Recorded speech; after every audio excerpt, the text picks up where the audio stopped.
Bismillahirrahmanirrahim. Assalamualaikum warahmatullahi wabarakatuh. Waalaikumsalam warahmatullahi wabarakatuh. Alhamdulillah wa kafa wassalatu wassalamu ala sayyidil habibil mustafa wa ala alihi wa sahbihi ahli sidqi wa wafa amma ba'd. Para sahabat semua yang dimuliakan Allah Subhanahu wa taala.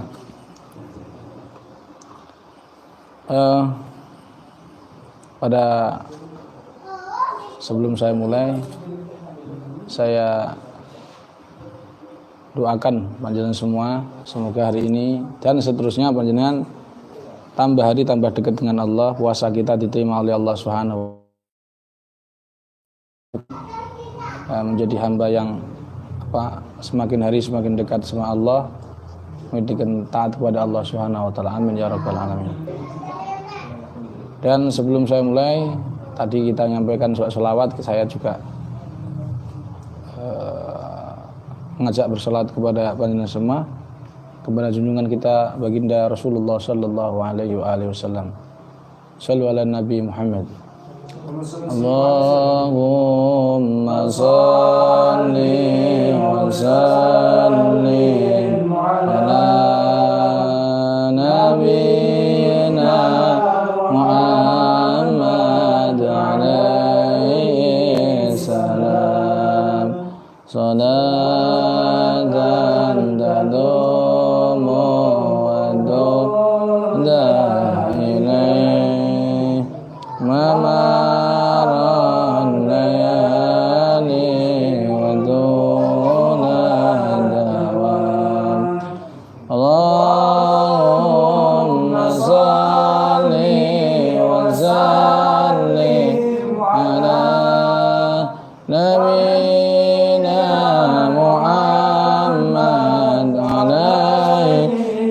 salam. Salatan tadumu wa du'da ilaih mamaran layali wa dulan. Allahumma salli wa sallim wa barik alaihi wa ala alihi.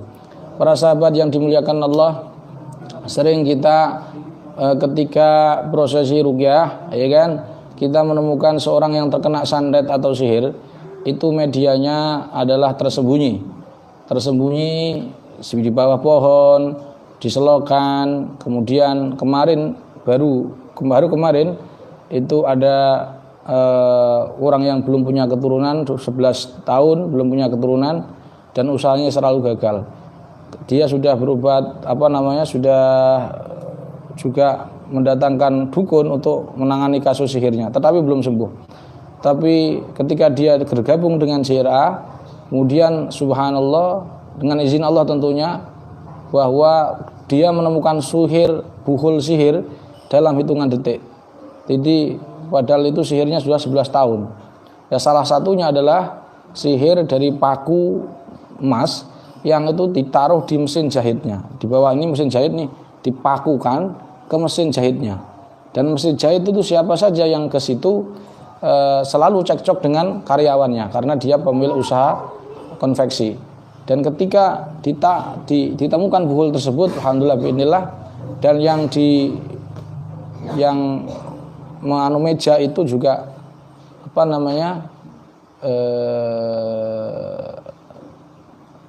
juga diruqyah bijahil khairi bi barakatil Quran, maka sembuh bismillah.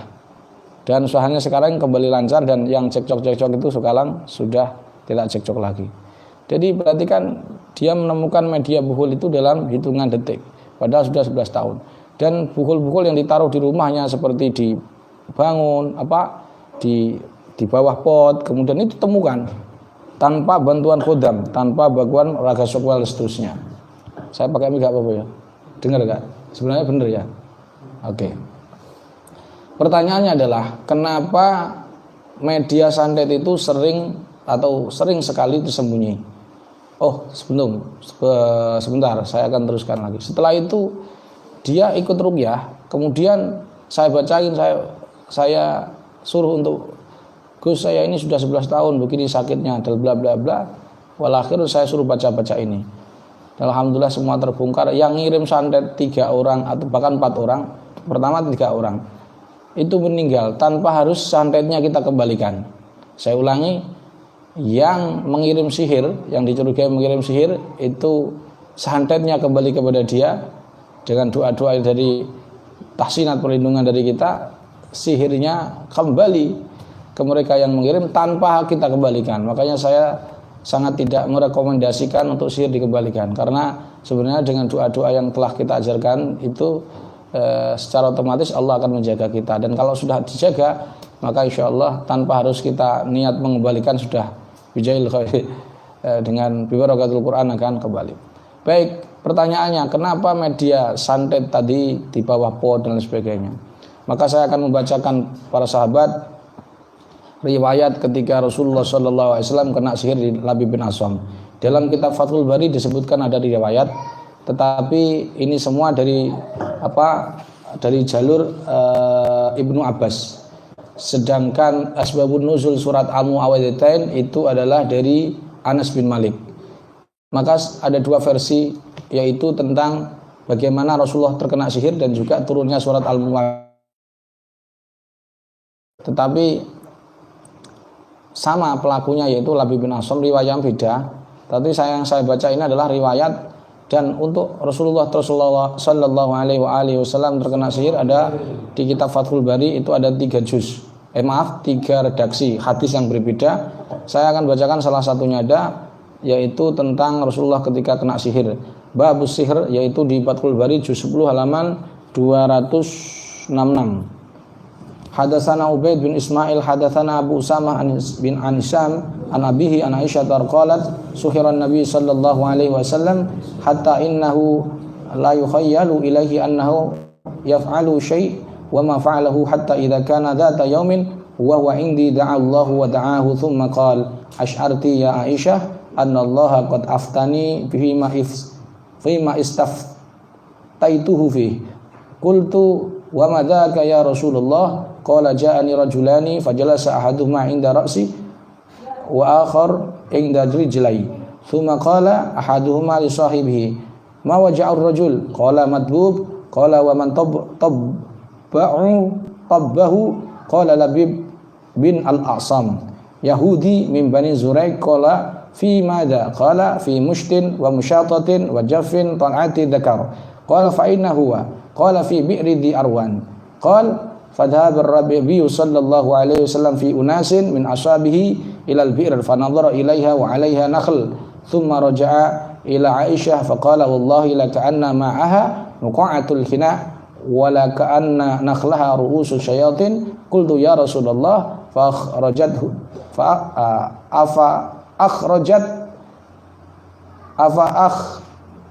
rajtahu qala la amma ana faqad afani Allah wa syafani wa khasyitu an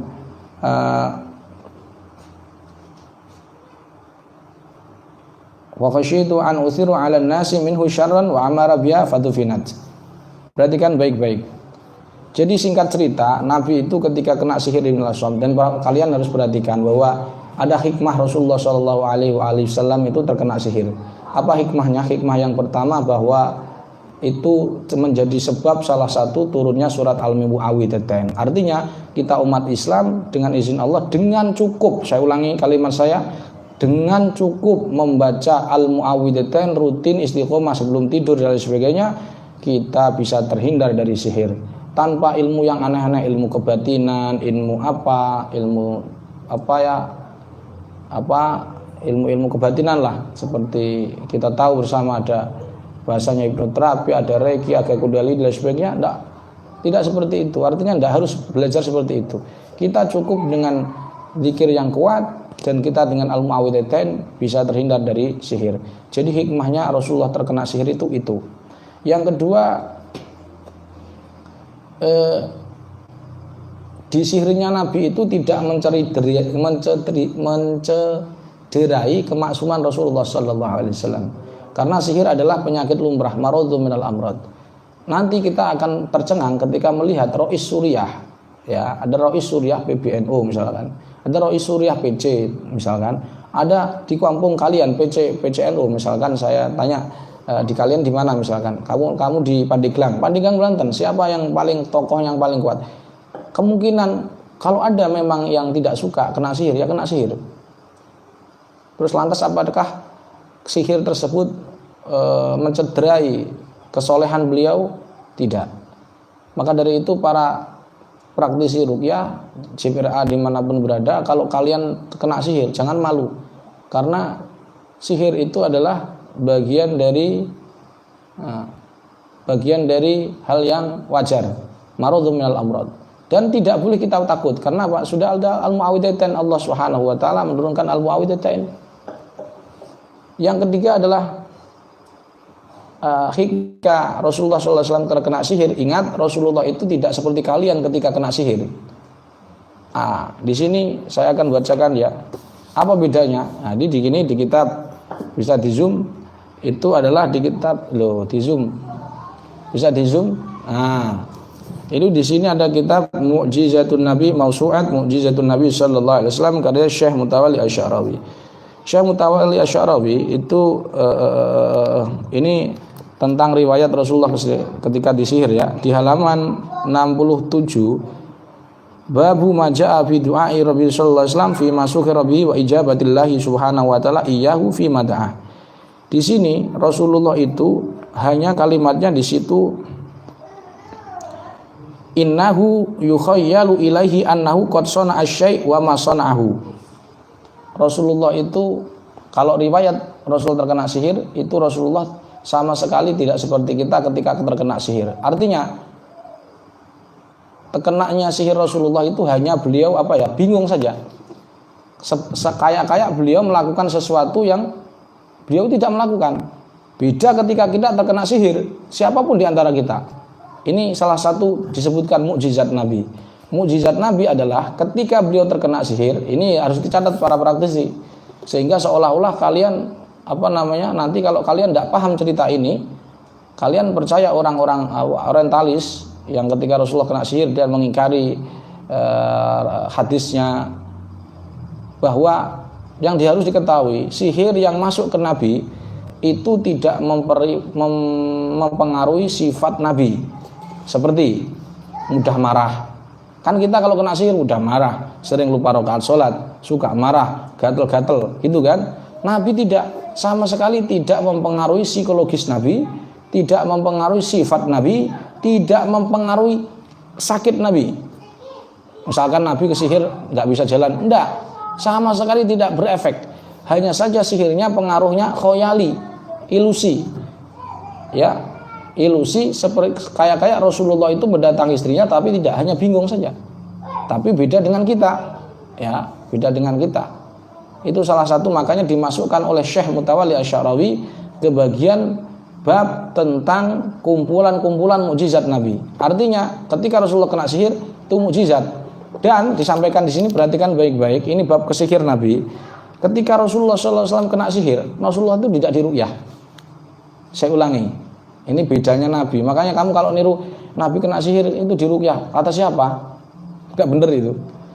Itu malah Rasulullah itu ketika kena sihir, ya kan, itu kalau umatnya ya harus diruqyah, tapi kalau Nabi tidak. Perhatikan kalimatnya di sini. Rasulullah SAW ketika beliau terkena sihir, ya, singkat cerita, saya mau cerita dikit lah. Mukjizat Nabi yang kedua ini ceritanya dalam hadis yang saya baca adalah Nabi SAW itu ceritanya terkena sihir, ya kan. Di sini saya terjemahkan lah, singkat aja terjemahnya karena waktu ya. Mana tadi? Rasulullah itu seakan-akan melakukan perbuatan, suhiran Nabi sallallahu alaihi wasallam, Nabi itu disihir, ya kan? Kayak beliau itu melakukan perbuatan yang beliau tidak melakukannya. Kemudian beliau itu berdoa kepada Allah, kemudian mendatangkan Aisyah, ya Aisyah, sesungguhnya Allah Subhanahu wa taala menghukumi aku dan aku meminta hukum kepada Allah Subhanahu wa taala. Apa kata Rasulullah? Telah datang kepadaku dua orang itu yang satu di kepala, yang satu di kaki. Kalau di Fathul Bari di bab yang lain, bab sihir yang lain diterangkan itu adalah malaikat Jibril. malaikat Jibril. Tetapi di sini tidak diterangkan. Fajalasa ahaduma inda ra'si, yang satunya di kepala, wal akhar indi rijlaihi. Tsumma qala ahaduma li sahibihi ma waja'ar rasul. Ini orang ini kenapa? Qala madbub, madbub itu terkena sihir. Qala wa man tabbuhu, Labib bin Asam. Yang nyihir itu orang-orang apa? Labib bin Asam, Yahudi. Min Bani Zuraik. Orang Yahudi dari Bani Zuraik. Kalimat min di sini adalah bukan berarti di sarah Bukhari sarah Fathul Bari yang lain itu Labib bin Asam itu orang muslim. Cuman karena halifan, dia ini sekutu dengan orang Yahudi, maka disebut sebenarnya dia ini orang Ansor, orang muslim. Maka kalau kalian didapati di tetangga kalian ada orang yang nyantet itu dia sholat, dia jamaah, wajar. Karena semenjak awal Labib bin Asam itu sebenarnya juga orang munafik. Jadi orang muslim. Cuman dia itu sekutu dengan Yahudi. Kemudian pertanyaannya, qala fi madza? Di mana itu disihirnya? Fi mushtin wa musyatatin wa jafitul adi dzakar. Jadi ada bunga mayang kurma, ya kan? Itu diikat dengan rambutnya mushtin wa musyatatin, rambut yang ketika disisir itu jatuh, itu diikat itu dengan 11 ikatan. Ya kan? Dan itu rambut Nabi yang mungkin dia karena dekat dengan Nabi, mungkin dia mengambil itu. Qala fa innahu ma huwa qala fi bi'ri di Arwan, di sumur Bani Arwan.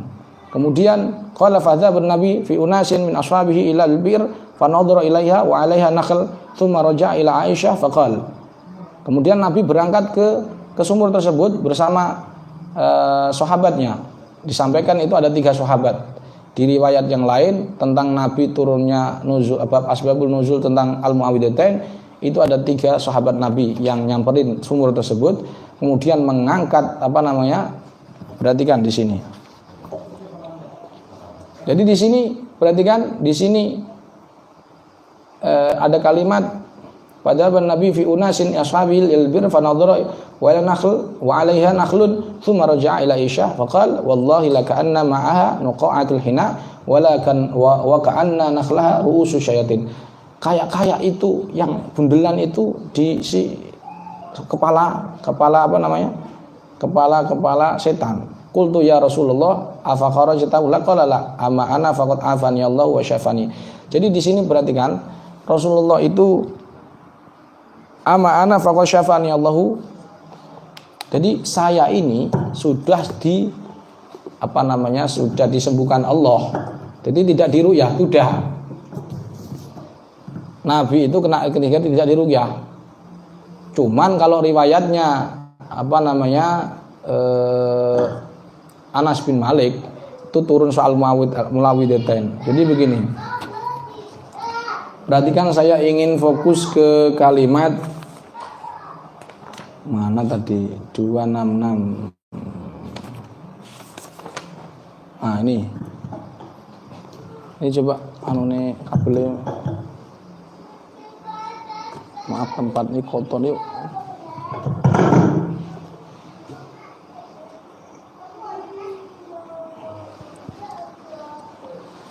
Ya, jadi yang bukul mana tadi mana?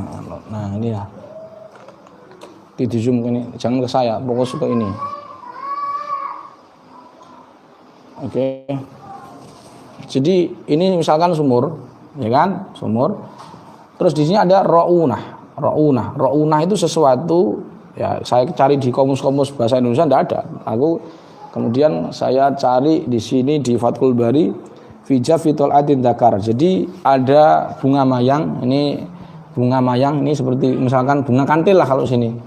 Bunga kantil kemudian diikat dengan ikatan, ada 11 ikatan, kemudian ditaruh di sumur. Ini sumur kan ada airnya atau ditaruh, kemudian ini ra'unah, ini ra'ufah. Ra'ufah itu apa? Di sini disampaikan war-ra'ufah, ada riwayat pakai begini, ru'ufah, ada yang pakai ra'ufu, ada yang pakai alif, ada yang pakai tak pakai alif. Ru'ufah. Artinya ru'ufah itu apa? Disampaikan Imam Ibnu Hajar Al-Asqalani, wa ra'ufah hajarun yudhi'u 'ala ra'sil bir la yastati'u qal'uhu yaqumu 'alaihil mustaqa.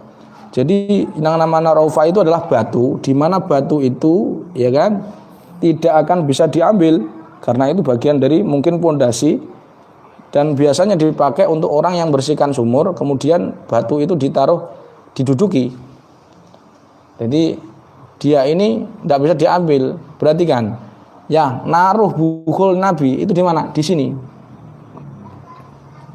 Di bawahnya tahta. Jadi mayang 11 tadi tahta ra'ufati fi bi'ri Bani Arwan. Ini sumurnya Bani Arwan. Ya. Nah, jadi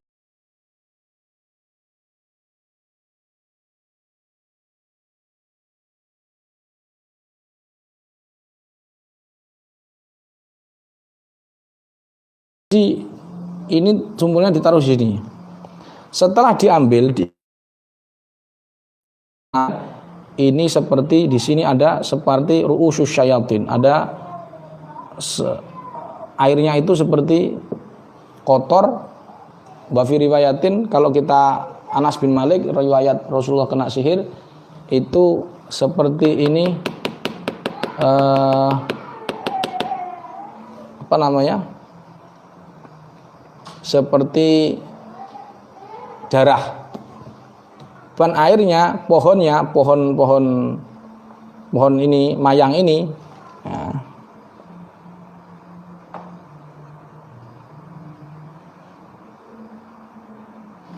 Nah, di sini mayang ini, mayang jantan, mayang jantan kurma itu ada pohon.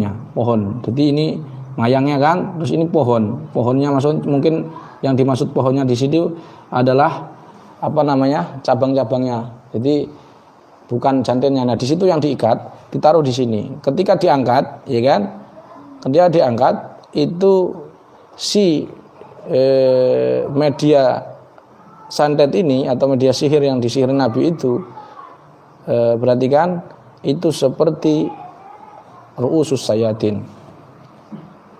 Seperti apa? Inilah ru'usus sayatin, kepala setan, kepala jin lah, kepala setan. Jadi ini kayak seperti kepala setan, mengerikan begitu. Maka setelah ini diangkat, pertanyaannya apakah diangkat bukulnya? Jawabannya iya. Setelah ini dikuras, diangkatlah ini lalu dirobohkan. Kenapa dirobohkan? Kata Nabi, wa akrahu an usira ala ahadi minan nasi syarran.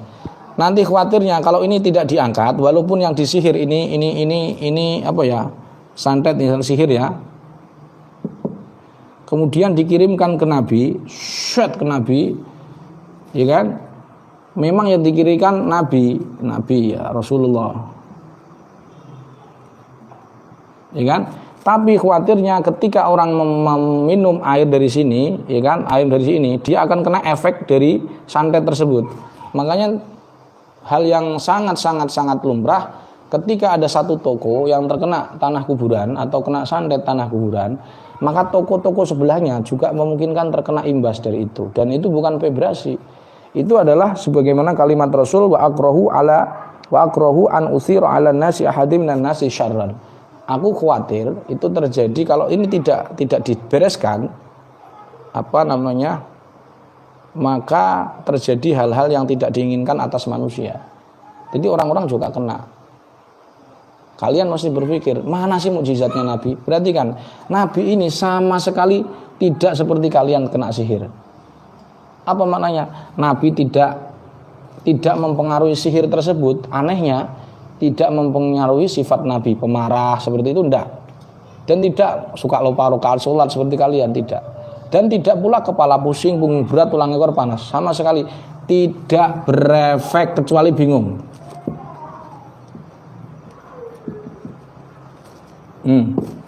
Kecuali bingung, yukhayyalu. Bahasanya adalah yukhayyalu.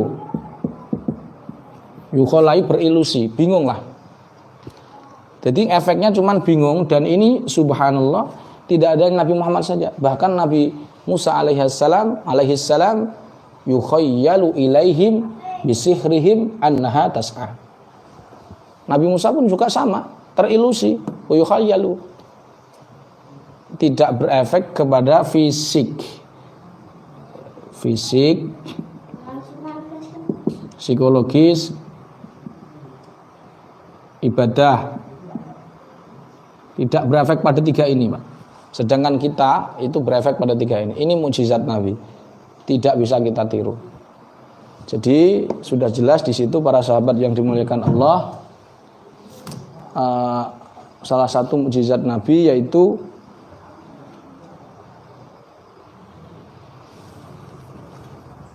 beliau ketika kena sihir tidak berefek kecuali hanya bingung, dan itu lumrah.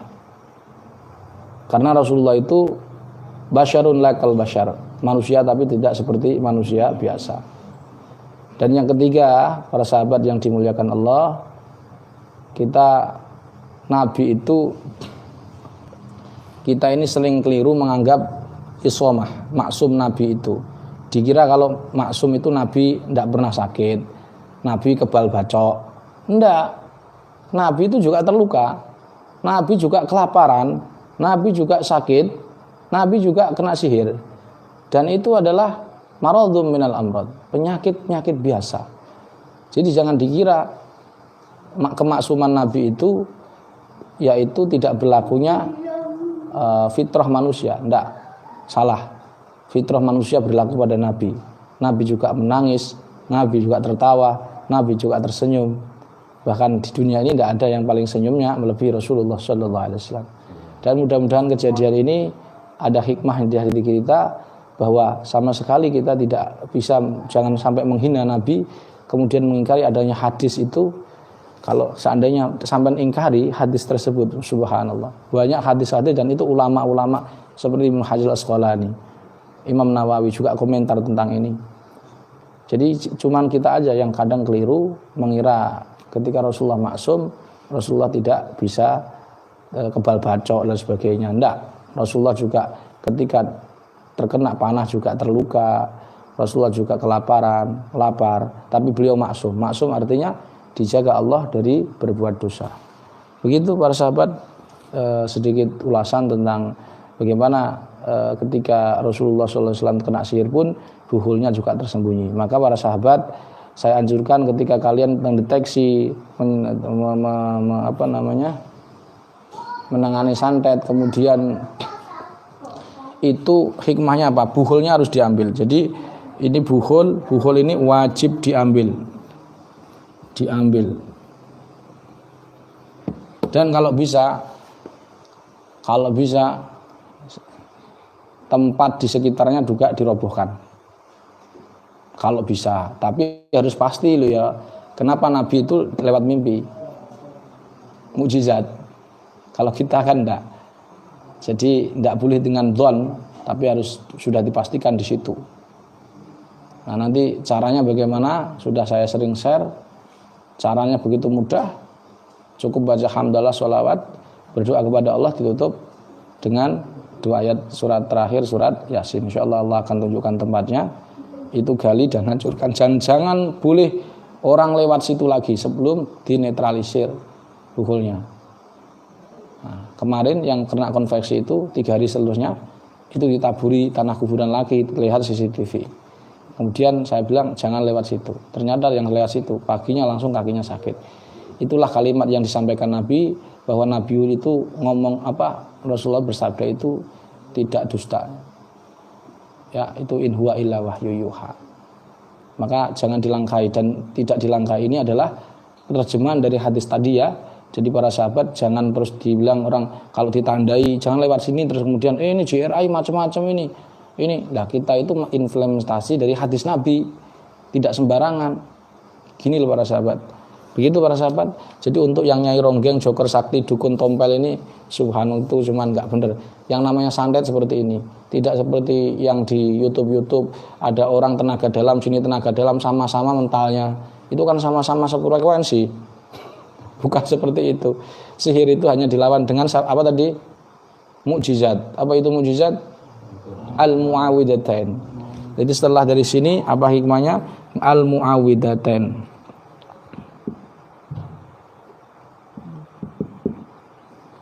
Inilah andalan kita.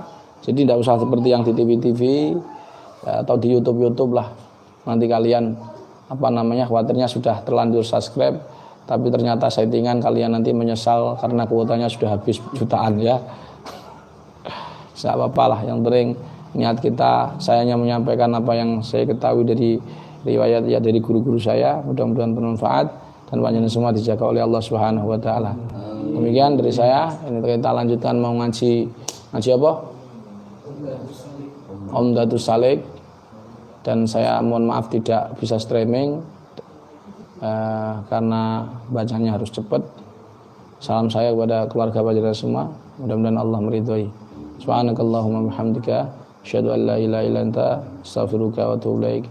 Assalamualaikum warahmatullahi wabarakatuh.